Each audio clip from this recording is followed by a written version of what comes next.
The broken jar. The room was already heavy before she walked in.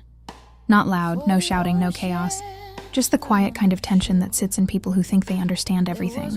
Men leaning in, listening, calculating, measuring worth, trying to make sense of a moment before it had even finished happening. And then she entered.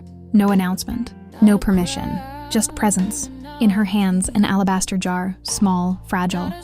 But everyone in that room knew what it held. It wasn't just perfume. It was savings, security, a future, sealed and saved for the right moment. And she brought it here, to him. You could feel it shift. The glances, the judgment, the silent questions no one had the courage to say out loud. What is she doing? But she didn't hesitate. She didn't unscrew a lid. She didn't measure out a portion. She didn't save anything for later. She broke it.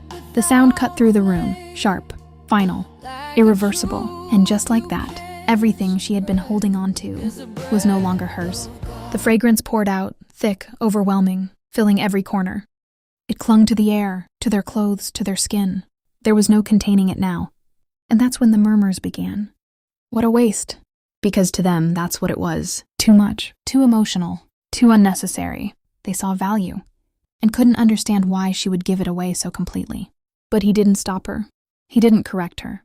Didn't tell her to be more practical, more reasonable, more controlled. He received it fully, because while they were still trying to preserve, she had already understood something they hadn't. Some things are too sacred to be given in portions. Some love is only real when it costs everything. And somehow, without explanation, without theology, without a sermon, she saw what they refused to see, that he was going to die, that this wasn't a moment to calculate. It was a moment to pour out, and so she did. Not long after, he would be broken too. Not accidentally, not as loss, but the same way the jar shattered.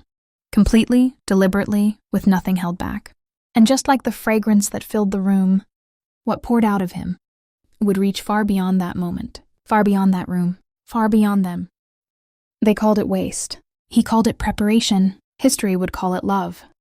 Because the truth is, nothing that is fully given is ever truly lost. It becomes something else, something that lingers, something that reaches people who weren't even in the room.